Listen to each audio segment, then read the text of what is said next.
Bien, Luis José, encantado de tenerte por acá. Luis José, por ahí ha estado corriendo un rumor desde por la mañana, inclusive no solo corriendo a nivel de boca en boca, sino inclusive lo escuché en algún medio de comunicación de bastante audiencia, de que el Partido Reformista Social Cristiano iba a postular como candidato presidencial a David Collado. A mí me pareció una cosa absurda, pero tú estás muy cerca de David Collado porque pertenece al grupo de asesores de él en el ayuntamiento. Entonces, quiero preguntarte a ti, ¿qué hay de cierto en esa versión?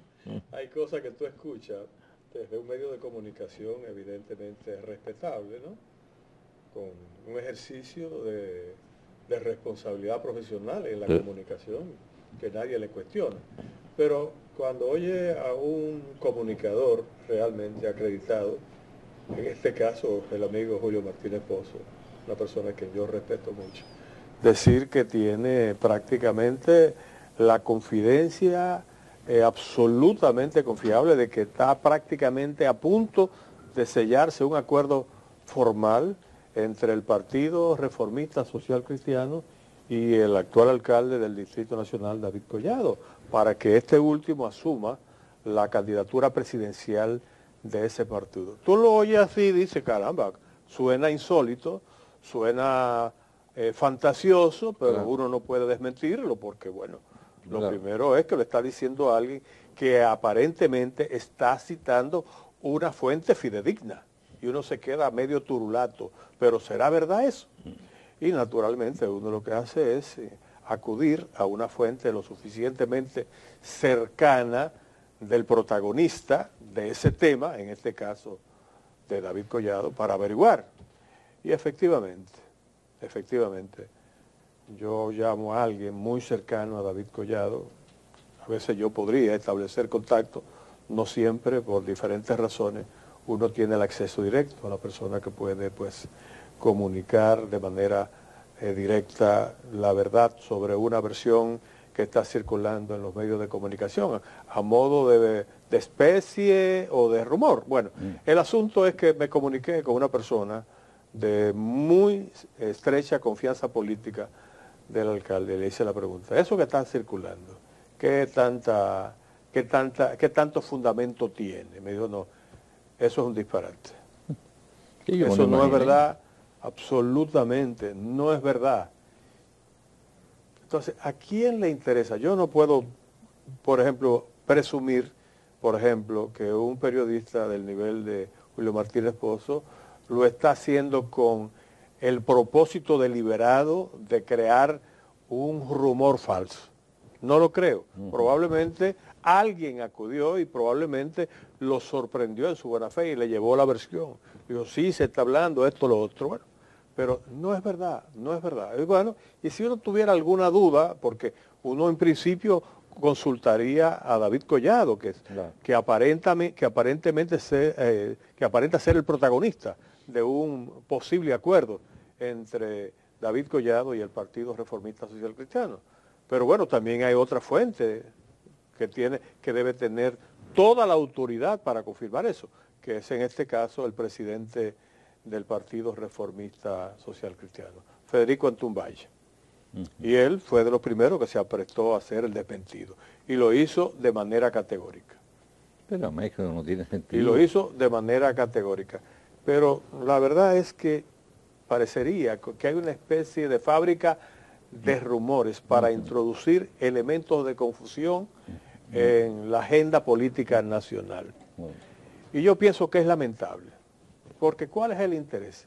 ¿Cuál es el propósito? Antes de eso, se había dicho que David estaba a punto de arribar a un acuerdo con el Partido Revolucionario Dominicano, a través de su presidente Miguel Vargas Maldonado, que estaban dadas las conversaciones. Todo eso gira alrededor de David. ¿Con qué propósito? David Collado ha sido consistente en su ejercicio público en los últimos tiempos, de plantear que él está actuando fundamentalmente como alcalde de la ciudad, que está empeñando sus mejores esfuerzos y todo su tiempo para servirle a la ciudad a través de la responsabilidad que se le ha encomendado como alcalde del Distrito Nacional y que no se va a desviar de eso. Es más, no lo ha dicho así, pero yo pienso también que si él quisiera hacer política, haría la mejor política, claro, que es una buena gestión. Porque este país, Mario, está ávido de buenos ejemplos. Aquí hay mucha gente que va a las funciones públicas a través, por ejemplo, de las actividades políticas partidarias y asume una función. Y muchas veces, tan pronto llega, inicia una campaña política. Porque, bueno, aspira a seguir más alto, aspira a repetir, como sea. Y descuida lo que a mi juicio es la más importante plataforma para acreditar a un político en el afecto y en la valoración positiva de la sociedad, que son los buenos resultados de su gestión, es decir, de su capacidad para servirle a la sociedad a través de la función que se le ha encomendado.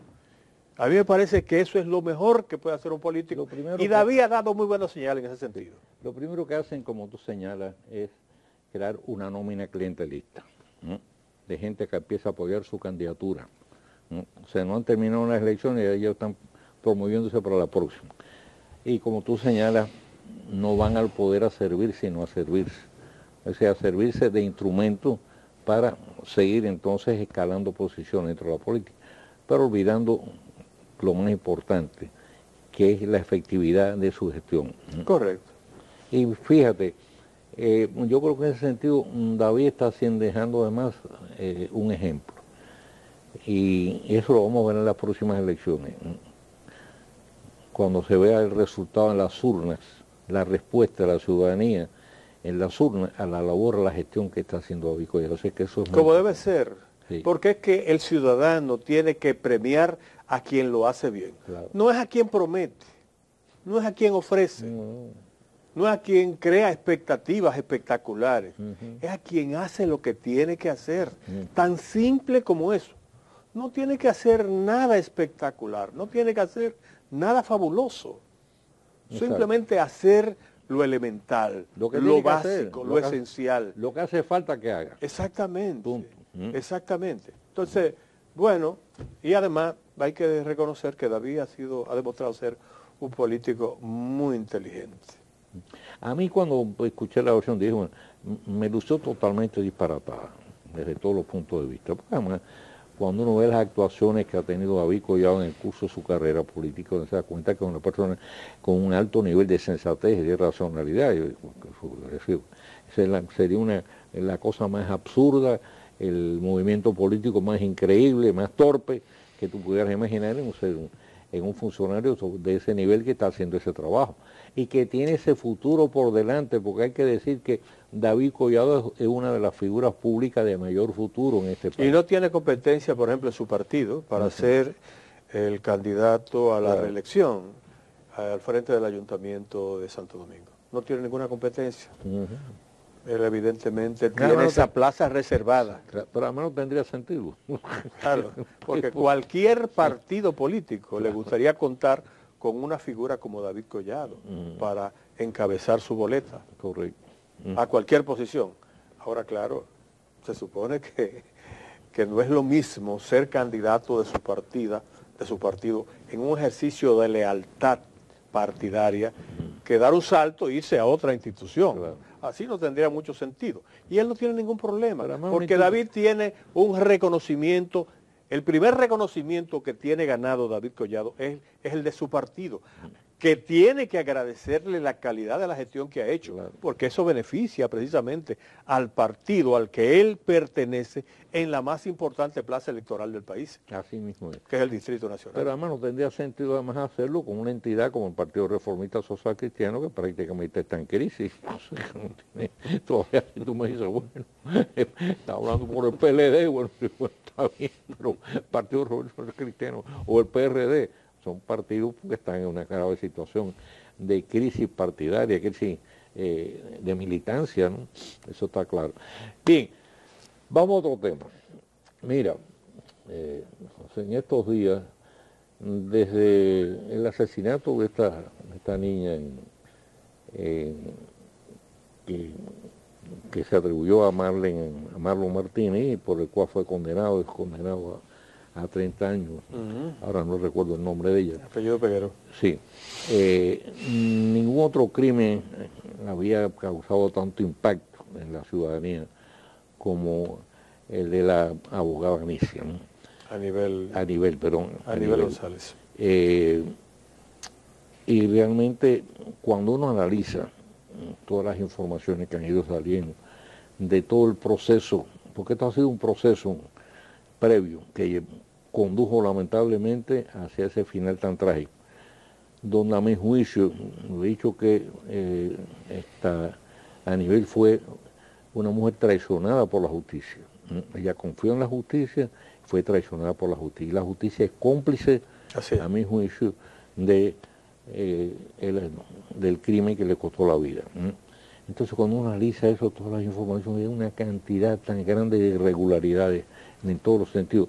Desde el juicio en que se condena a una persona que ha cometido un intento gravísimo de homicidio y además ha causado lesiones porque fue acuchillada, que además de tener unos antecedentes previos de agresión, de acoso, de maltrato contra la misma persona, que lo hayan condenado a 5 años. Oye, aquí por robarse una gallina hay gente que condena a una sanción mucho mayor. Y después se la rebajan a menos de 2 años. Pero además, tengo entendido, por lo menos así lo dicen los juristas que conocen al dedillo el Código Penal, que en los delitos de sangre, en este caso, no hay acuerdo. Esos acuerdos en que ampararon la libertad de este señor cuando apenas había cumplido 1 año y 8 meses, que eso era totalmente improcedente desde el punto de vista legal. Y por ahí pues siguen toda una serie de ilegalidades, irregularidades y complicidades, hay que decirlo por sobre todo complicidades, ¿no? Sí, claro. Entonces, creo que el mensaje que se está mandando en el sentido de la justicia es muy pobre, desde todos los puntos de vista. Estamos hablando mucho del asunto de los feminicidios, de cómo controlar los feminicidios, cómo reducir la cantidad de feminicidios, porque somos de los países del continente donde tenemos una mayor proporción de feminicidios, pero cuando la justicia se convierte precisamente en cómplice de los autores de esos feminicidios, bueno, tú dices, bueno, no hemos avanzado. Cuando tú examinas, por ejemplo, todo el aparataje, para llamarlo de alguna manera, que tiene que ver con la aplicación de las normas, las leyes inclusive de protección a la mujer, todo ha sido prácticamente reducido a la mínima expresión en términos de esfuerzo organizado del Estado y de la sociedad. Por ejemplo, la ley de protección a la mujer establece inclusive que una mujer en situación de riesgo por un conflicto con su pareja, por ejemplo, tendría la opción de utilizar unas llamadas casas de acogida. Esas casas de acogida deberían construirse prácticamente en todos los municipios cabeceras del país. Y hasta hace poco habían 3, 2 en la capital y 1 en Santiago. Eso muestra realmente que aunque aquí se aprueban leyes, hay un Estado sumamente timorato para poner en práctica los compromisos y los mandatos que le otorga, que le asigna la ley.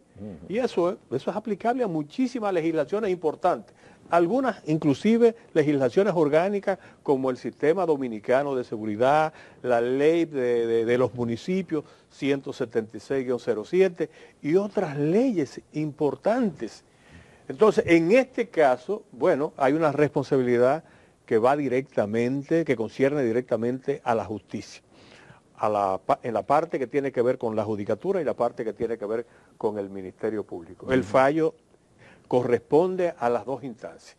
Primero, un juez evidentemente generoso con el homicida, porque es un homicidio no consumado, pero el acusado, el imputado, en el caso de Anibel González, es evidentemente un homicida. Se le da un trato que no se le da prácticamente a ningún hijo de vecino, inclusive con cargos y responsabilidades de mucho menor envergadura, pero en este caso, una persona a la que se le atribuye una posición económica acomodada, empresario, aparentemente, ese es un factor que pesa demasiado a la hora de la actuación de la justicia. Cuando se trata de un muchacho de barrio, de un ciudadano de clase media que no tiene la posibilidad de influir con aquellos factores que tienen mucho que ver con las decisiones que se toman en la justicia. A ese le pasan el rodillo. Sí, a ese le pasan el rodillo. Aquí hay casos, si se quiere, hasta de muy poca monta de personas, ciudadanos, que tienen 7, 8, 10 años en los tribunales. Y no solamente porque lo hallaron culpable y lo condenaron definitivamente, sino porque además se producen procesos que alargan de manera interminable todo el proceso que tiene que ver con la administración de justicia. Pero en ese caso, todo el mundo se puso de acuerdo. Es más, aprobaron un acuerdo sin el consentimiento de la víctima y con el consentimiento del abogado. Es más, en contra de la posición de las representantes del Ministerio Público de San Pedro de Macorís. Aún así se pusieron de acuerdo. Y ese acuerdo le permitió precisamente disponer la libertad de una manera privilegiada a favor de el privilegiada homicida. e ilegal, porque no cabe en acuerdo un delito de sangre. Así es. Dicen, por lo menos así lo ha explicado el abogado, que ese caso inclusive fue tramitado hasta la Procuraduría General de la República, advirtiéndole que se trataba de un procedimiento irregular e incorrecto. Pero allá tampoco logró llegar a una instancia donde se le pusiera atención y se dispusiera una acción correctiva. Tampoco se hizo nada. De manera que si uno se pone a examinar los niveles de responsabilidad o culpabilidad en ese terrible caso de Aníbal González, se encuentra que desde el matador, pasando por el juez, siguiendo por el Ministerio Público, hasta el propio despacho del Procurador General de la República, a quien se le envió una comunicación planteándosele ese caso, y no hubo ninguna respuesta. Esa es la realidad. Qué pena. Así mismo es, qué pena.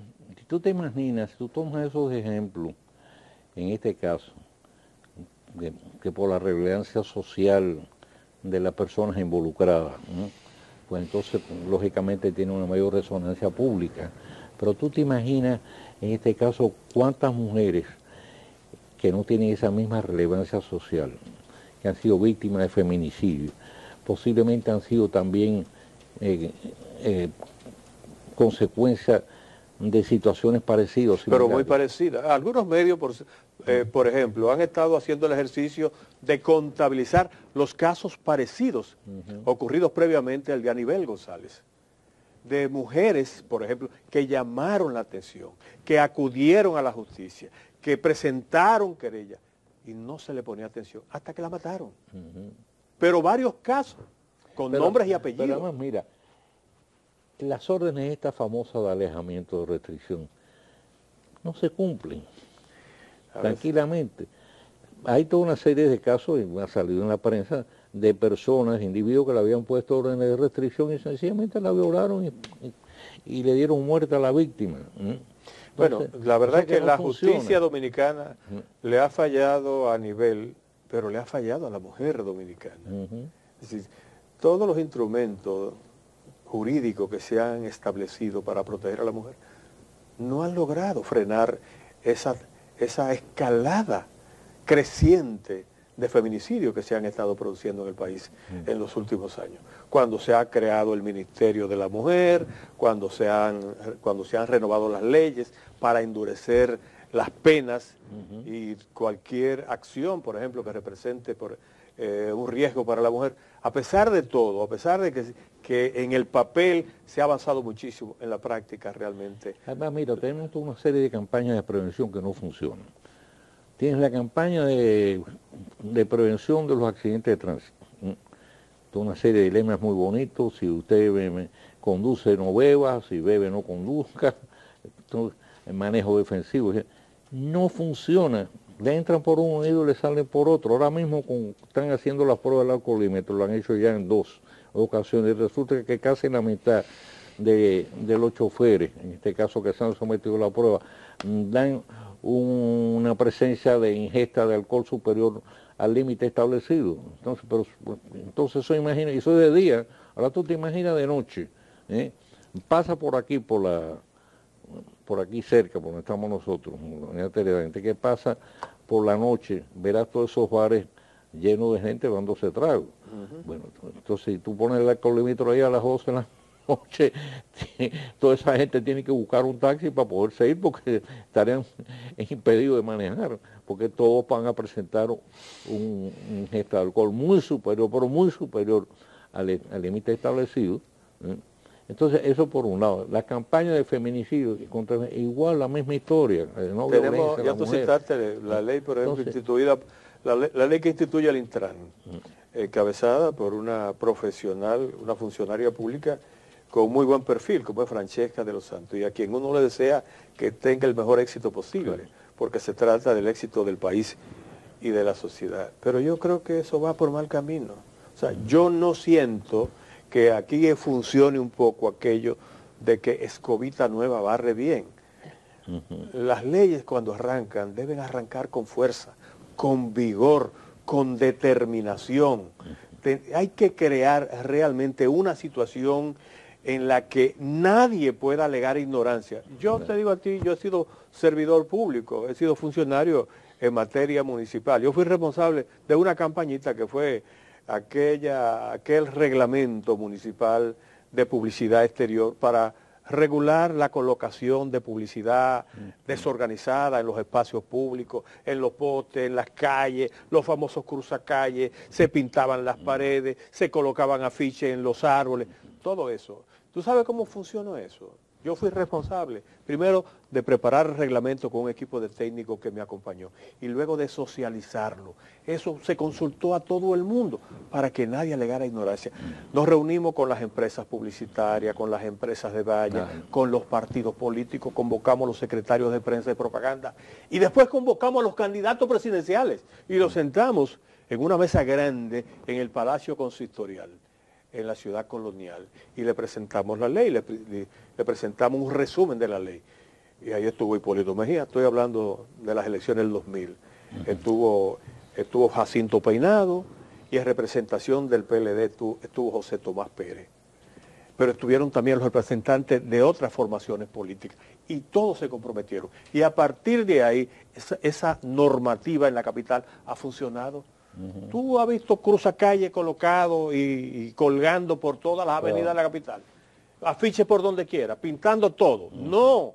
Entonces yo digo que, y así pasa con muchísimas leyes que se aprueban en este país, como la ley de protección, por ejemplo, a las personas mayores, a los adultos mayores, que se aprobó, se creó, por ejemplo, el CONAP, el Consejo Nacional de la Población Envejeciente, de las personas envejecientes, y no funciona. Se crean estructuras burocráticas, se invierte un componente importante del presupuesto asignado, pero no se logra ningún efecto.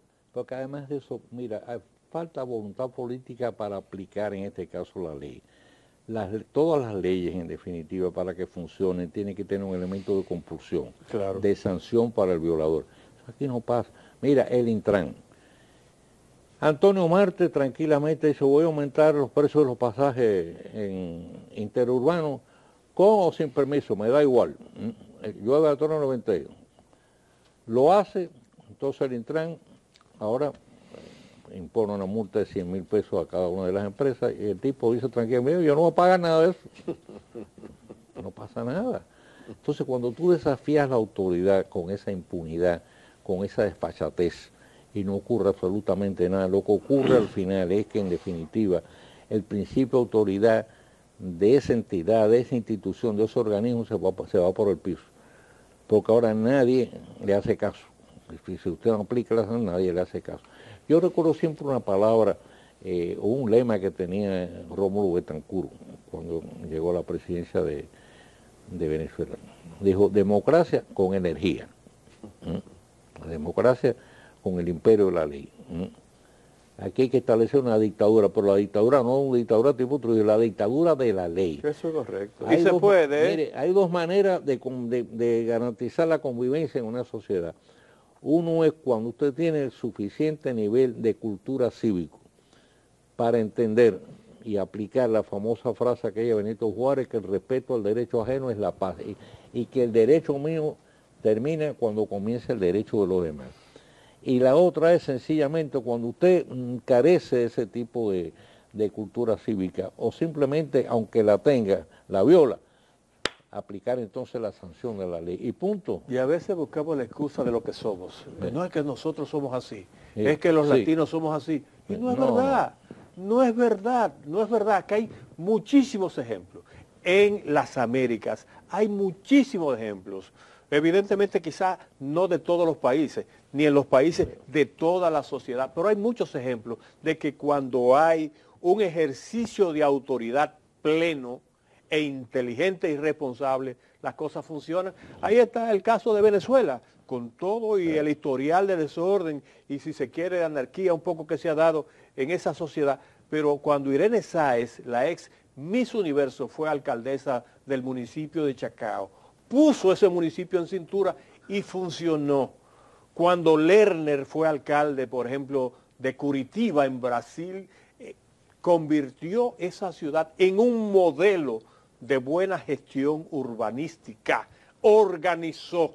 Y después se pusieron en muchas ciudades de Brasil, por ejemplo como Porto Alegre, donde se puso en práctica el presupuesto municipal participativo. También se dio ejemplo de que las cosas con un debido orden pueden funcionar. Y por ejemplo, yo me acuerdo de Fausto Ruiz, en La Vega, ordenó La Vega. Y ahí está también David Collado haciendo el esfuerzo de organizar la ciudad. Abel Fernández en Santiago. Yo creo que tenemos que apostar a eso y no buscar la excusa de que nosotros somos así. Y no es verdad, no somos así. Mira, no vayas tan lejos. Vete a Costa Rica, un país que se permite el lujo de no tener ejército. ¿Tú te imaginas eso? En nuestra América convulsa, no tener ejército.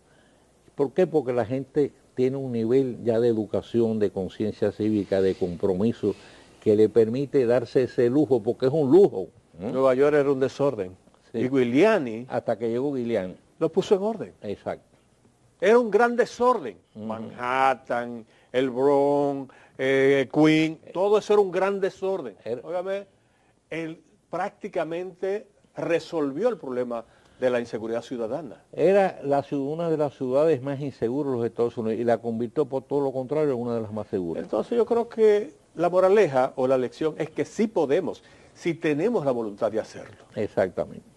Luis José, muchas gracias. Me alegro mucho que hayas dado confirmación de lo que yo entendí desde el principio, que me pareció un completo disparate la versión esa de que David Collado iba a ser candidato presidencial por Partido Reformista Social Cristiano. Tú estás muy cerca de eso, y que la opinión tuya es para mi juicio como si fuera la de él.